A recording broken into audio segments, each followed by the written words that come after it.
Hey guys, and welcome to a new video. Today I want to show you my current Atlas farming strategy, my daily life of mapping, whatever you want to call. I'm kinda known as the Go gamer that doesn't want to invest into max juicing his maps.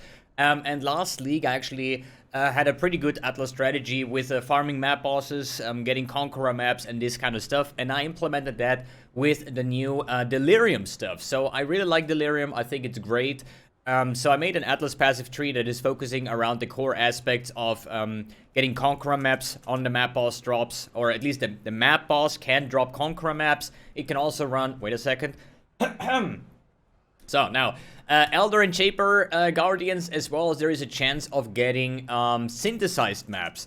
On top of that, I scaled out every single Delhi node on the entire tree. We have new ones where once you kill the map boss, you have a chance to have +1 to all of your rewards on map completion. We have like increased stack size for the simulacrum splinters. All the normal ones that we had before. Here is like more chances of dropping cluster jewels and delirium orbs. I'm still going with all 4 additional map sustain clusters, which is like the shaping the mountains, skies, seas, and valleys.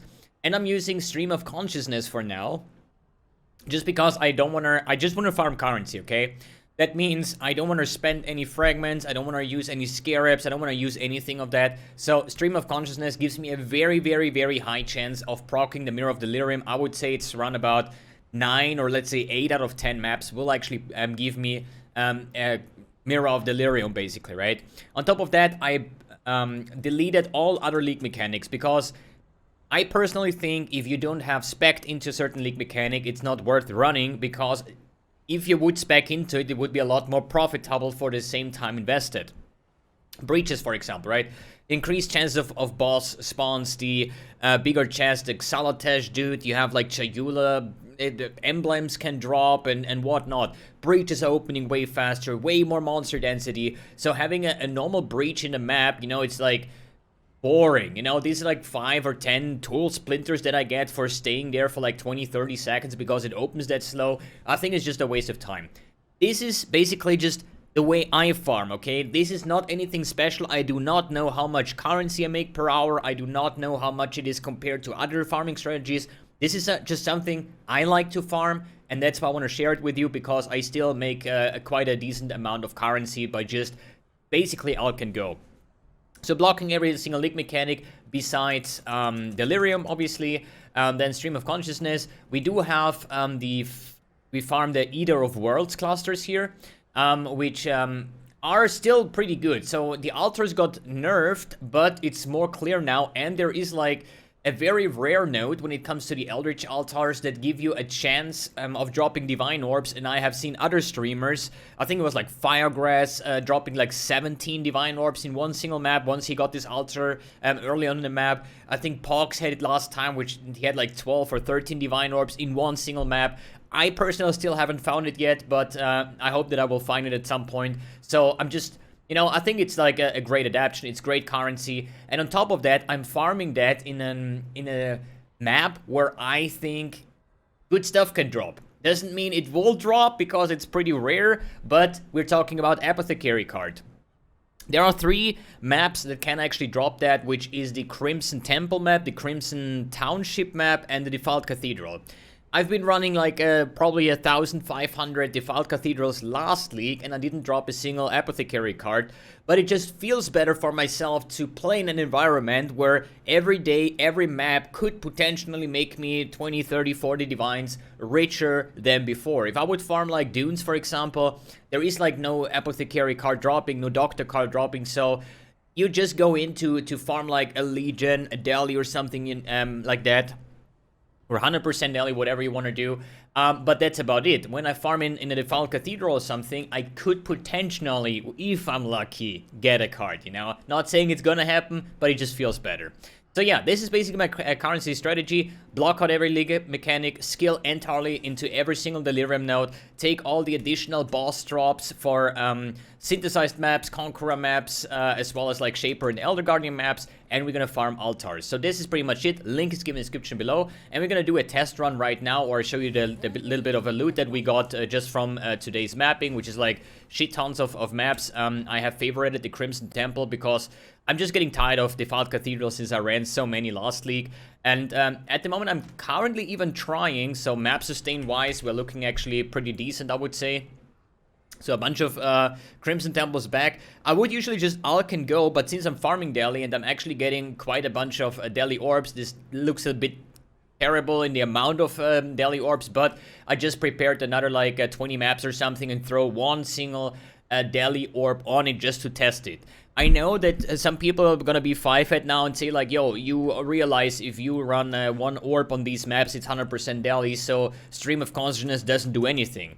Yeah, I know, but it just gives you a higher base chance of getting the league mechanic, and I only have Delirium league mechanic, so it is true, it is currently useless, but I'm just trying, okay? I would normally just Alk and go those maps. And I would say we're just gonna run a map and show you guys how I do it. I don't care about anything, okay? Quantity, I don't use anything of that, I just make sure that it's either of world, I pop my map in, and that's about it, okay? I don't want to spend any more than I have to, because I'm a budget gamer. The build that I'm playing is EK Ignite, or at least there's a lot of videos from like mid-game, end-game, early-game, League Starter on my YouTube channel if you want to find out more about it, and I would say let's jump right into the action. Overall, a pretty sick clear speed build, and now I revamped my character yesterday, so we made a lot of upgrades when it comes to the gearing for the people that are basically following. Oh, what is this? A Kirax memory? This area, alteration. So, maybe a quick question how I'm gonna play the altars. I don't care what downsides they have. My build is good enough. I think I barely die, I would say. I mean, we're 95.5, even though we're running Delhi maps with like the harder altars based on the keystone of the Eldritch Gaze. But I usually only read the last line. I don't care about what DCs or what negative sides are here or there. I just read, oh, alterate. Honestly, the way I do it, I read alteration and quantity. Okay, I go for quantity. I don't care what is here, fusing or quantity. I go for quantity because fuck fusings. Fusings are piss cheap anyways, right? And this is kind of the way that I play, and there is one downside, which is actually a buff. There is like, what do you say, a downside that makes your projectiles go in random directions, which is basically the helmet chant for EK, right? Where it just goes everywhere. And since we're playing EK Ignite, we don't really care about that. So here we have Cozies, we just get killed. Unfortunately, he hit me twice. Yo, hey, spell suppression stuff, do your thing, basically. Doesn't matter. These Eldritch Altars can get very, wait, this is sold. These Eldritch Altars can get very rough. This was just like bad played. I was just standing in his frontal attack. My bad, doesn't matter. So, if you play those Altars, especially this early on, when you have like a decent build, but not like insane build yet, you can definitely die on these. It's like very rough. But hey, I'm a Custom Death Portal player. I play softcore. You know, I don't really care about all of these as long as I'm able to do all the map. Here is Omniphobia as well. Dodging the frontal. Hey, no second death, please. There you go. And we got some Conqueror boots, doesn't matter. So, we also have, like, increased drop chance of these, unique jewels. And I think the interrogation still goes for, like, 5 divines or something. So if you're lucky, you can get, like, an easy 5 divines there as well. When it comes to the league mechanic, I don't want to deal with it right now. So I'm doing the league mechanic all the time, you know. But I don't want to go into detail on how I play it. Usually, I'm just, like, stacking up 8 times and then run all 8 at once and see how far I can get. Try to get some sick relics, and there are some insane relic modifiers, by the way. But yeah, this is basically how I run this entire thing. We want to make sure if you play it with a normal, like without a Delhi orb, basic currency, whatever. So if you play with a league mechanic, try to make sure that before the Delhi mirror ends at the end of the map, or if you're too slow or whatever, try to rush to the boss and kill it. First of all, The Divine Orb Shrine or Altar is basically one that affects minions or the players, not the boss. So you're gonna block all the boss altars on top of that. I barely don't do that at all, just because I don't care, honestly. Because I think it's so rare anyways, and with my RNG, I don't think that I will ever see it. But hey, if it hires the chance, it hires the chances, right? Because we have the skill node where you get +1 additional rewards if you kill the boss within the Delirium, right? And if you just run around and just have the normal daily and you don't have that clear speed that I have, for example. Ouch, ouch. Dash. Oh, oh, oh, oh. Oh, doesn't hit me, doesn't hit me. God, it's fucking daily. Base currency, items, quant. Yeah, we do quant. Whatsoever. So, freak. I forgot what I wanted to say. Oh yeah, so you want to rush the boss, kill it, get the +1 rewards if you're lucky, and then you start clearing the map backwards, basically. You can do that, you don't have to do that. I personally don't do it just because I'm too lazy to do that. I'm just like, start the map and I want to finish the map with killing the boss. Basic currency, so we click on that one. No, it doesn't matter. So, since I'm used to farming the Searing Exarch, do I think the Eater of Worlds is better? I think yes.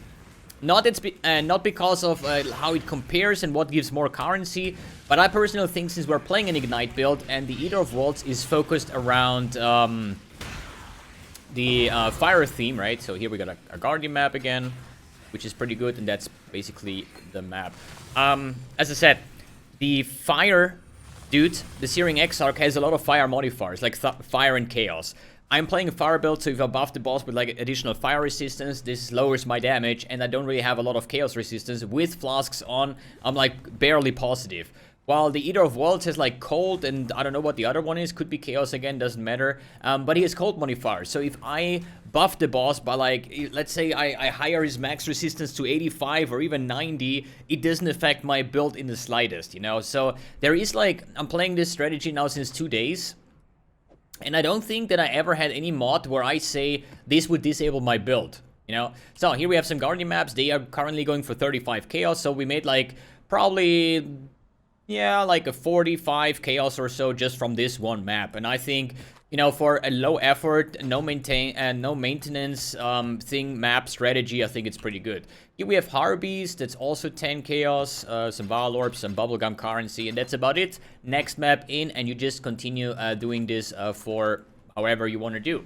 And I would say this is like super chill, you know, just pop in the maps, just farm, and don't worry about anything else. Yes, I know you can make it more profitable with Sextants, with Scarabs, with, for example, not playing with Stream of Consciousness. I should actually, if I run them now with like 1 Deli Orb, I should actually respec those couple points from Stream of Consciousness and put in the Growing Hordes, which is a new keystone that gives you pack size based on Rusted, Polished Gilt, or Winged Scarab that you put in. And they should stack, so if you have a map device with like 5 open slots, I can just put in like any 4 bad Scarabs, whatever that's gonna be, for example, I don't know, Abyss, Blight, whatever, you know, Nico Scarabs, for example. Like, Nico Scarabs are so cheap, and if you really want to go big dig magic finding or something, you can get a lot of pack size. But for me, as a cheap man farmer that likes to do alt can go, I just want to like have my Atlas set up, farm some Guardian maps, get some extra additional currency. This is just the Guardian maps that I found today. Sadly, no synthesized maps, but it doesn't matter. Bunch of incubators, bunch of random stuff. I think like 2 Divine Orbs today, just from like currency, daily orbs and stuff, and I think it's pretty great. That's why I want to share it. So if you're wondering, yo, how does MBX make some currency? There you go. I hope you have fun with it. Alright guys, thanks for tuning in, thanks for watching, and see you in the next video.